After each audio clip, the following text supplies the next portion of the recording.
Taarifa ya habari za dunia ikisomwa nami Leila Muhammad. Bei ya mafuta imepungua kwa 3% kufuatia kutiwa saini kwa makubaliano kati ya Marekani na Iran, lakini hatua hiyo imekosolewa nchini Marekani.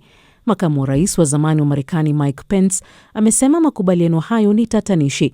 Hata hivyo, waziri wa ulinzi wa Marekani Pete Hegseth amesema Marekani itashambulia Iran tena iwapo Iran haitasitisha kile alichokiita matarajio ya kumiliki silaha za nyuklia. Kwa upande wake, rais wa Iran Masoud Pezeshkian ameusifu mkataba huo kama wa kihistoria. Utekelezaji wa makubaliano hayo unatarajiwa kuanza Ijumaa katika kituo cha mapumziko cha milimani cha Bergenstock nchini Uswizi, ambapo wajumbe wa Iran na Marekani wataungana na wapatanishi kutoka Pakistan na Qatar. Kipindi cha siku 60 cha kuufanya mkataba huo uwe wa kudumu kinaweza kuongezwa kwa makubaliano ya pande zote mbili. Waziri wa ulinzi wa Marekani Pete Hegseth ameuambia mkutano wa mawaziri wa ulinzi wa nchi wanachama wa NATO kwamba mataifa ya Ulaya yanapaswa kuchukua hatua za haraka na zisizoweza kubadilishwa ili kubeba jukumu kuu la ulinzi wa bara hilo. Hegseth amesema Marekani itafanya tathmini upya ya kiwango cha ushiriki wake ndani ya NATO kwa kuzingatia mwelekeo huo. Ameongeza kuwa mchango wa Marekani katika muungano huo utategemea pia utayari wa washirika wengine kutimiza wajibu wao wenyewe. Aidha, Hegseth amesisitiza kuwa washirika wa NATO wanapaswa kuzingatia mahitaji ya kijeshi ya Marekani duniani, ikiwemo upatikanaji wa kambi za kijeshi na ruhusa za matumizi ya anga kwa ndege zake. Make no mistake about it, this will be a real review. Usiwe na shaka yoyote kuhusu jambo hili. Huu utakuwa uhakika wa kweli na wa kina. Utalenga kuhakikisha kwamba NATO itaendelea kwa kasi na kwa njia isiyoweza kurudishwa nyuma, kuelekea kuongoza zaidi na Ulaya katika masuala ya ulinzi. Pia unalenga kuhakikisha kuwa Ulaya inachukua jukumu kuu la msingi katika ulinzi wa bara lake, huku ikihakikisha kwamba majeshi yake yanajipanga na kuimarishwa kwa kuzingatia mahitaji ya kimkakati ya Marekani katika majukumu yake ya kimataifa. Mapigano yanaendelea nchini Lebanon licha ya mpango wa makubaliano ya kusitisha vita kati ya Marekani na Iran unaotaka uhasama kusitishwa katika maeneo yote ya mzozo. Vyombo vya habari vya serikali ya Lebanon vimeripoti kuwa mtu mmoja ameuawa na mwingine kujeruhiwa vibaya kufuatia shambulio la hivi karibuni la ndege isiyo na rubani ya Israel kusini mwa nchi hiyo. Kwa upande wake, Israeli imesema kuwa mmoja wa wanajeshi wake alifariki akiwa vitani siku ya Jumatano. Milio ya risasi na milipuko ilisikika usiku kucha katika eneo la Nabatie kusini mwa Lebanon. Israeli imesisitiza kuwa itaendelea kudhibiti baadhi ya maeneo ya kusini mwa nchi hiyo. Aidha, mmoja wa mawaziri wa serikali ya Israel amesema kuwa nchi hiyo iko tayari kutokubaliana na Marekani endapo itaona hatua hiyo itahitajika kulinda maslahi yake ya usalama. Unaendelea kusikiliza taarifa ya habari za dunia kutoka idhaa ya Kiswahili ya BBC. Aliyekuwa meya wa Uganda na mwanasheria Erias Lukwago ambaye amemtetea kiongozi wa upinzani aliyezuiliwa Kizza Besigye anayeshtakiwa kwa uhaini, sasa naye amefunguliwa mashtaka yanayohusiana na uhaini. Lukwago anakana mashtaka ya kushindwa kuripoti njama za uhaini na mahakama ikimwamuru kushikiliwa rumande hadi wiki ijayo wakati kesi yake itakapotajwa. Lizi Masinga ana maelezo zaidi. Kukamatwa kwake Jumatatu kumeibua ukosoaji mkali baada ya mkuu wa majeshi wa nchi hiyo Jenerali Muhoozi Kainerugaba, ambaye pia ni mtoto wa rais, kujigamba kuhusu tukio hilo kwenye mitandao ya kijamii. Kiongozi wa upinzani Bobi Wine, ambaye alikimbia Uganda akihofia usalama wake baada ya kushiriki uchaguzi wa urais wa Januari mwaka huu, amedai kuwa Lukwago alikamatwa kwa amri ya Kainerugaba alipokuwa akijiandaa kumfikishia hati ya wito wa mahakama mkuu huyo wa kijeshi. Familia ya Lukwago ilienda mahakamani ikiomba amri kuwashinikiza maafisa wa usalama ambao inawashutumu kwa kumteka nyara kutoa taarifa kuhusu aliko na kumwachilia huru awe hai au amekufa. Familia hiyo inadai kuwa Kainerugaba amekiri kuhusika na kutekwa kwake na hata kujigamba kuhusu kumtesa kupitia mitandao ya kijamii.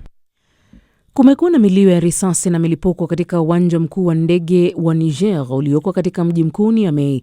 Mashuhuda wanasema eneo hilo limezingirwa na vikosi vya usalama na shughuli zote zimewekwa ulinzi mkali.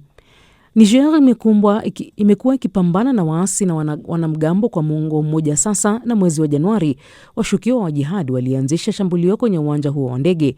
Kama majirani zake Burkina Faso na Mali, Niger inaongozwa na kikosi cha kijeshi ambacho kiliingia madarakani kwa sababu ya serikali kushindwa kushughulikia vurugu. Wakazi wameiambia BBC kwamba shambulio la Alhamisi lilizuiwa na jeshi ambalo sasa linawasaka washambuliaji waliokimbia ambao inasemekana waliacha silaha zao. Mamlaka bado haijatoa maoni na hakuna kundi lililokiri kuhusika na shambulio hilo, lakini mshirika mmoja wa kundi la Islamic State alisema ni kundi hili lililotekeleza shambulio lingine la mwezi Januari. Umoja wa Falme za Kiarabu UAE imekuwa nchi ya kwanza katika ulimwengu wa mataifa ya Kiarabu kuweka sheria ya kudhibiti mitandao ya kijamii kwa watoto. Serikali imeidhinisha kanuni mpya zinazowazuia watoto wenye umri chini ya miaka 15 kufungua au kutumia akaunti binafsi kwenye mitandao ya kijamii. Kanuni hizo pia zinazitaka kampuni zinazosimamia majukwaa ya mitandao ya kijamii kuweka mifumo madhubuti ya kuthibitisha umri wa watumiaji. Aidha, kampuni hizo zitapigwa marufuku kutumia watoto mitandaoni kwa madhumuni ya matangazo au biashara. Kwa vijana wenye umri wa miaka 15 na 16, matumizi ya mitandao ya kijamii yataruhusiwa kwa masharti maalumu, yakiwemo usimamizi wa wazazi, vikwazo vya maudhui pamoja na udhibiti wa muda wa matumizi. Hii ni BBC.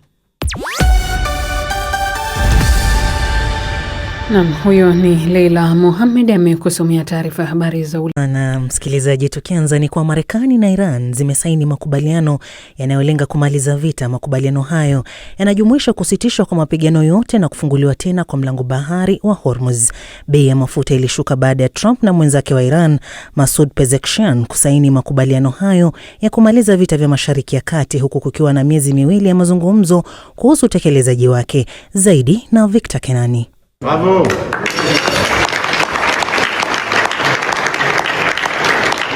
Katika maendeleo ya ghafla baada ya hali ya kutokuwa na uhakika kuhusu ni lini makubaliano yaliyofikiwa mapema wiki hii yangesainiwa rasmi, Rais Trump aliweka saini yake kwa wino mnene mweusi katika hafla ya chakula cha jioni kilichoandaliwa kwa mwanga wa mishumaa pamoja na Rais wa Ufaransa Emmanuel Macron katika ikulu ya Versailles nje ya jiji la Paris. On Sunday we reached an agreement with Iran. Siku ya Jumapili tulifikia makubaliano na Iran ambayo yanatimiza kila kitu tulichokusudia kufanikisha. Kila kitu na hata zaidi. Kumaliza mzozo wa sasa, kufungua tena mlango bahari wa Hormuz na kuizuia Iran isipate silaha za nyuklia milele. Hilo ndilo lilokuwa jambo kuu. Hilo lilikuwa 99% ya swala lote. Iran haiwezi kuwa na silaha za nyuklia. Haiwezi kubuni, kupata wala kununua. Haiwezi kamwe kuwa na silaha za nyuklia. They can never have a nuclear weapon. Rais wa Iran Masoud Pezeshkian pia alisaini makubaliano hayo. Msemaji wa Wizara ya Mambo ya Nje wa Iran Esmail Bakei alisema, akiongeza kuwa sasa ni wakati wa kujaribu utekelezaji wa makubaliano hayo. Bei ya mafuta ghafi ya Brent ilishuka kwa zaidi ya 3% siku ya Alhamisi. Makubaliano hayo yanapaswa kumaliza mzozo wa sasa kati ya Marekani na Israel dhidi ya Jamhuri ya Kiislamu ya Iran ambao ulisababisha wiki 5 za vita kamili hadi kusitishwa kwa mapigano mapema mwezi Aprili na kusababisha usafirishaji wa majini kutatizika kwa kiasi kikubwa katika mlango wa bahari wa Hormuz, jambo lililosababisha kupanda kwa bei ya nishati. Marekani imekubali kuondoa mzingiro wake wa kijeshi baharini ambao umekuwa ukizuia meli kusafiri kwenda au kutoka pwani ya Iran tangu mwezi Aprili kama sehemu ya makubaliano hayo. Kipindi cha miezi miwili cha mazungumzo sasa kinaanza, huku macho yote yakielekezwa katika kufunguliwa tena kwa mlango huo wa bahari wa Hormuz na iwapo maendeleo yanaweza kupatikana katika mazungumzo kuhusu mpango wa nyuklia wa Iran ambao Washington kwa muda mrefu imeushuku kuwa unaficha malengo ya siri ya kutengeneza silaha za nyuklia. Chini ya makubaliano hayo, Washington imejitolea kuondoa mara moja vikwazo vya mafuta ambavyo vimekuwa vikidhoofisha uchumi wa Iran. Na mara tu makubaliano ya mwisho yatakapofikiwa kuhusu mpango wa nyuklia wa Iran, Marekani pia itasaidia kutolewa kwa mfuko wa dola bilioni 300 za ujenzi upya unaungwa mkono na mataifa ya kikanda. Maafisa wa Marekani pia walisema Iran itapunguza kiwango cha urutubishaji wa akiba yake ya urani, huenda kwa kuichanganya tena katika kiwango cha chini katika eneo husika chini ya usimamizi wa shirika la Umoja wa Mataifa. Mpango wa makombora ya balistiki wa Iran haukutajwa katika makubaliano hayo licha ya Israel kwa muda mrefu kushinikiza uvunjwe. Rais Donald Trump akisema kuwa Iran ina haki ya kuwa na makombora hayo. Ninachosema ni kwamba ikiwa nchi nyingine zina silaha hizo, basi ni jambo lisilo la haki kidogo kwa wao kutokuwa na baadhi ya silaha hizo. Kombora la balistiki si sawa na kile tunachozungumzia tunapozungumza kuhusu silaha za nyuklia, lakini ikiwa Saudi Arabia na Qatar na wengine wote wana baadhi ya silaha hizo, ningesema kwa uwiano Uwiano unaolingana nadhani ni sawa. Hicho ndicho ninachomaanisha. I think it's okay. That's what I mean. Qatar, moja ya wapatanishi wakuu katika makubaliano ya kumaliza vita hivyo, ilisema siku ya Alhamisi kuwa makubaliano hayo yanatoa msingi thabiti kwa mazungumzo zaidi. Na ingawa makubaliano hayo yanabainisha kuwa Lebanon inapaswa kuwa sehemu ya mchakato huo, bado haijulikani iwapo vita katika eneo hilo vitajadiliwa katika siku 60 zijazo. Jeshi la Israeli